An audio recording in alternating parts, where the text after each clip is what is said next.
The first round of the 2019 NHL Draft is officially in the books. In this video, I'm going to give you what I think were the top 5 surprises of the first round. We'll get into all that coming up next.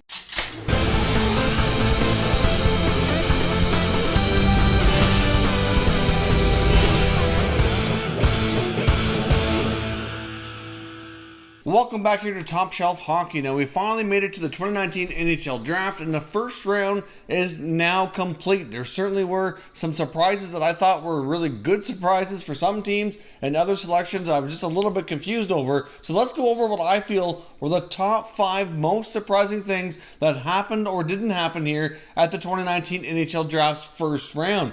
First of all, number 1 for me is that there were no significant trades. We're leading into today and over the past couple of days, the amount of chatter amongst general managers has been absolutely insane. We've seen all kinds of chatter and all kinds of big names being thrown around here, but we didn't see any activity. We only seen one trading of a pick, and it was with the Philadelphia Flyers moving back in an exchange, letting the Coyotes move up, and they get an extra pick for making that swap. And other than that, there was absolutely nothing, which was extremely surprising and, to be honest, somewhat disappointing strictly from an entertainment perspective here. But I do expect, as rounds 2 through 7 get underway here tomorrow, that there should be lots of activity. You could see all kinds of conversations amongst GMs going on the draft floor. There's probably all kinds of ideas thrown around. Seeds have been planted. It's just a matter of letting things come to be. Now, the other big factor here is that the GMs don't have a 100% confirmation yet on what the cap is going to be for next year.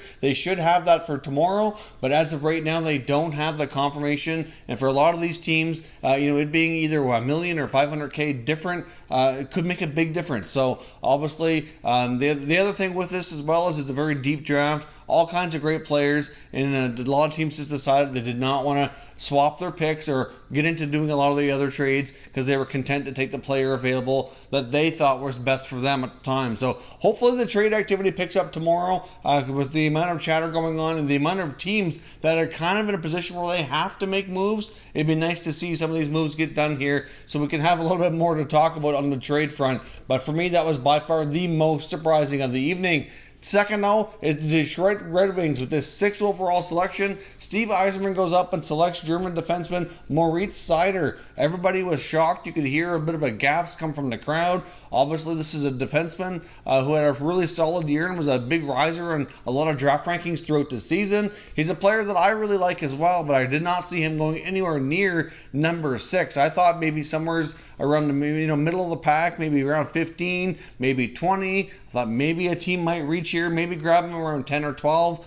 Probably at most is kind of where I had him pegged here. But obviously the Red Wings were extremely high on this defenseman, and they decided to use the number 6 overall pick. I really think more than likely Yzerman and the Wings could have traded down, got an extra asset, and still grabbed the player that they wanted. So I'm kind of surprised that didn't happen. Now, there could have been conversations taking place. It's really hard to say. Normally when GMs make those kind of moves, there's usually some kind of reassurances on who's going to select which player or whatever. But either way, I was completely blown away by Steve Yzerman's selection. Like I said, it's not that I don't like the player. I just really thought that was a bit of a reach considering how high he selected him. Next up for me at number 3, the Vancouver Canucks, the host team here for the draft, was fortunate enough to get the Russian sniper Vasily Podkolzin fall into their lap here with the number 10 overall selection. Now, I realize he's a prospect that's a bit of a polarizing figure. There seems to be a lot of people that are either high or quite low on him and thought he would fall in the draft because of the Russian factor and the fact that he has a 2-year contract to play in the KHL, so he's going to be 2 years away. But basically how Jim Benning put it, and I totally agree with him, is a lot of players, most players even in that position that they could have selected are likely 2 years out from playing in the NHL anyway, so what's the big deal? There's also some belief that he may actually have an out clause to get over to North America after 1 year. That's not confirmed though, but it is a remote possibility that at least some believe it to be the case here. So really, Podkolzin could be a game breaker. It could really be a major addition to the Canucks lineup here in a couple of years' time. So the fact that many teams kind of shied away because of the KHL contract and the Russian factor here allowed that to fall into the home team's lap and really get themselves what I believe to possibly be a major draft steal. I guess only time will tell with all of these picks if they were picked too high, too low, or whatever the case may be. but I think Podkolzin was a gift to the Canucks here by the 9 teams that picked ahead of him.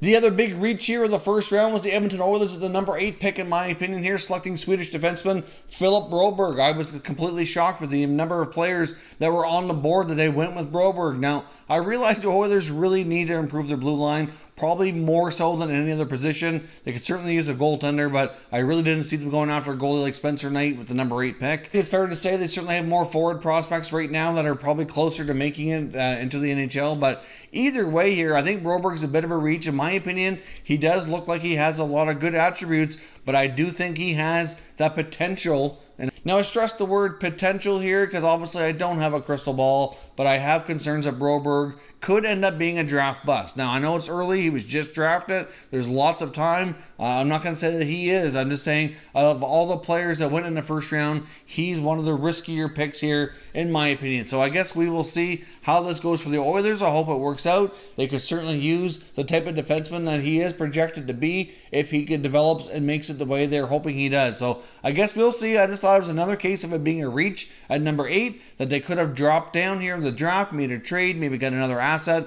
to help their club, and still gotten a player they wanted a little bit lower in the draft. Kind of like I thought about the Red Wings here, but it was certainly a lot of surprise picks in my opinion here, and those were 2 of the biggest ones that shocked me more in a negative way, I guess, than a positive way.